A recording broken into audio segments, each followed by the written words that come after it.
It was a perfectly ordinary morning in the town of Blunderbrook, which meant something absurd was definitely about to happen. Tung Tung Tung Sahur, half bat and half baseball bat, was already spinning in the kitchen like a caffeinated blender. "Where's my pancake helmet? How can I attend the royal breakfast battle without my pancake helmet?" From the fridge, Bombardiro Crocodilo, a crocodile in a tuxedo and monocle, slowly emerged, holding a cold slice of lasagna and humming Tchaikovsky. "Calm yourself, my wooden friend. Breakfast battles are 73% psychological warfare.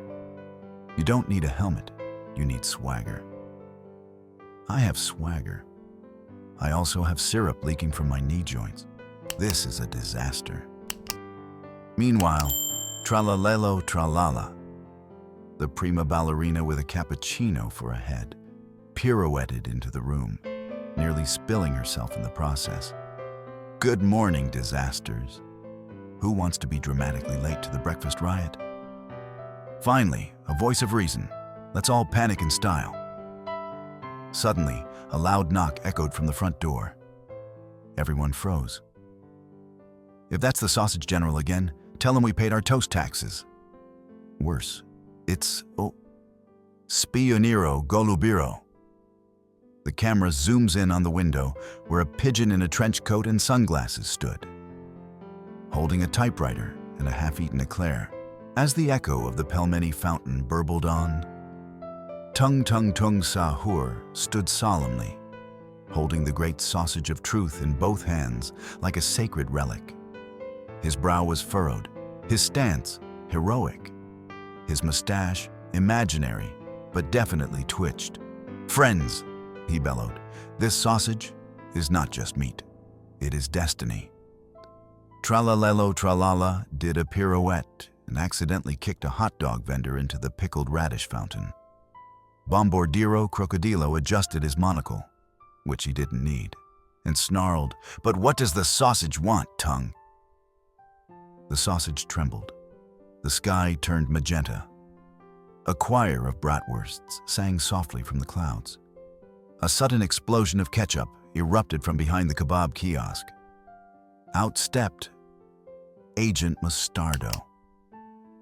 "Give me the sausage, Sahur," he hissed, "or your pickles get it." Gasps echoed. A dramatic accordion squealed somewhere in the distance.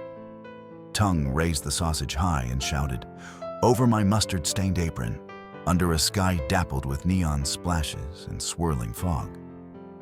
The city of Lafterton transformed into the most absurd carnival imaginable. Street vendors sold pancake helmets and syrup shields, while giant inflatable sausages bobbed above the crowds. It was here, amid this vibrant, chaotic wonderland, that our motley crew gathered again, ready for their next outrageous adventure. Tung Tung Tung Sahur stepped onto the carnival grounds, his wooden frame creaking melodiously as he carried the great sausage of truth high. "Today," he proclaimed in a voice both booming and whimsical, "we reclaim our destiny with a sausage in hand and laughter in our hearts." His words resonated like a rallying cry in the midst of the absurd festivities. Nearby, Bombardiro Crocodilo, resplendent in his torn tuxedo and sporting a monocle that reflected the carnival lights, inspected his collection of gourmet hot sauces. "My dear friends," he declared, adjusting his bow tie with a flourish, "if we must surrender to chaos, let it at least be well spiced." He chuckled heartily, his laugh echoing off the tiled walls of a nearby food stall. Not far from them, Tralalelo Tralala twirled gracefully, her head, a perfect cappuccino foam display, oscillating with each pirouette as if conducting a symphony of absurdity.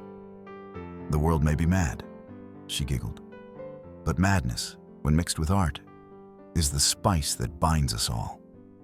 The crowd erupted in playful applause. their laughter intertwining with the whimsical music played by a band of street performers wearing oversized sombreros and jingle bells. High above, perched on a flimsy balcony strung with garlands of recycled soda cans, Spianero Golubiro adjusted his tiny trench coat and squinted at a crumpled blueprint of the city. His feathered form, now adorned with a miniature top hat, seemed almost comical against the dramatic backdrop. "Attention, comrades," he cooed dramatically. "The carnival is our stage, and every overcooked sausage is a sign that freedom is sizzling." The blueprint he unfurled depicted a large, radiant emblem, the crystal of midnight mustard, hidden at the heart of the carnival maze. Suddenly, the merriment was pierced by a booming sound, the blaring sirens of an approaching armored vehicle.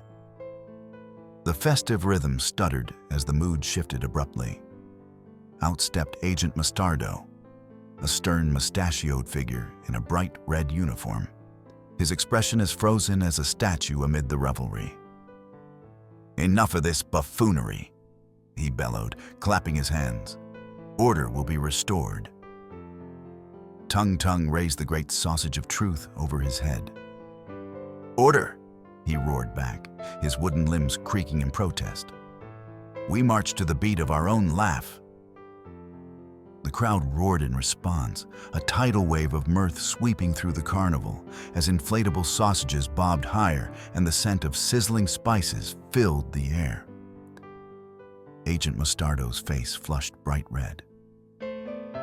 "Then consider this your final ultimatum," he hissed, brandishing a comically oversized badge. "Surrender the sausage or face a barrage of, well, plain hot dogs." His tone was both threatening and absurd, a befuddled mixture of bureaucratic menace and slapstick silliness. Bombardiro stepped forward, holding a flask of his finest gourmet hot sauce. "We shall not yield to mediocrity or bland tyranny," he declared grandiously. "Our sausages are a symbol of the flavor of freedom." The absurdity of his proclamation drew laughter and cheers alike, the carnival's energy surging like a lively salsa beat. Tralalelo twirled once more, scattering colorful confetti from her hat, and called out, "Let the dance of descent begin." Her voice, light and buoyant, melded with the clamor of joyous rebellion. Every performer, every reveler, every onlooker, whether in extravagant costumes or everyday wear, joined the uproar, transforming the confrontation into a spontaneous parade of defiance. Spianero Golubiro, his eyes bright with mischief, unfurled his blueprint once more and announced, "The crystal of midnight mustard awaits us at the heart of the carnival maze, a beacon to us all. Only together can we decode its flavor and unlock our future." His words, playful yet oddly inciting, stirred even deeper the resolve in the hearts of those gathered. As the tension escalated, the carnival lights began to dance faster, and the music swelled into a crescendo of wild hope and unbridled absurdity. The entire scene transformed into a battleground of joy versus order, where laughter became a weapon and every absurd moment was a defiant cry of freedom. The showdown was inevitable. As Agent Mostardo attempted to rally a squad of security clowns, complete with rubber noses and oversized shoes, our heroes burst into synchronized chaos. The alleyways turned into impromptu stages. Tung Tung swung his mighty sausage like a saber. Bombardiro expertly splashed hot sauce as if casting fiery spells, and Tralalelo led a ballet of resistance, her every move a joyful jab at Oppie. As the midnight bells of Laughterton rang 12 absurd chimes, each accompanied by a spray of whipped cream from the great clock tower, our heroes gathered in the heart of the carnival maze. They stood before the legendary crystal of midnight mustard, its glow casting golden shadows on their bizarre, beloved faces. Tung Tung Tung Sahur placed the great sausage of truth onto the altar of condiments. "We have danced through tyranny," he declared, "fought with flavor, and laughed in the face of doom. Tonight, we crown the absurd as king." Bombardiro Crocodilo raised his spicy flask to a world where blandness fears to tread. He toasted, spilling 3 drops that sizzled on the stone. The crystal pulsed with a spicy hum, as if approving their foolish yet noble cause. Tra-la-lelo tra-la-la somersaulted into the air, landing beside the altar in a pile of pink confetti. "May every revolution come with dancing shoes," she cheered, striking a dramatic pose with a cocktail umbrella. Spionero Golubiro hovered above, his wings brushing the glowing air. "History shall remember this night," he whispered, as the moment the absurd defeated the ordinary. He dropped a single paper airplane bearing the inscription, "Viva la Saucion," and then the crystal burst, not with violence, but with laughter. Waves of golden, giggling energy pulsed outward, turning Agent Mustardo's remaining hot dogs into dancing sausages, his squad into mimes, and his truck into a rolling popcorn machine. The carnival exploded into jubilation. People danced, sausages flew, and confetti rained from nowhere. The world had not just changed, it had sautéed itself in joy, absurdity, and unapologetic freedom. As the lights faded and the night turned to dawn, our heroes stood hand in claw, hoof, and wing, overlooking a city that now knew how to laugh at itself. They smiled, knowing they'd done what no rebellion had done before. They had won with sausages.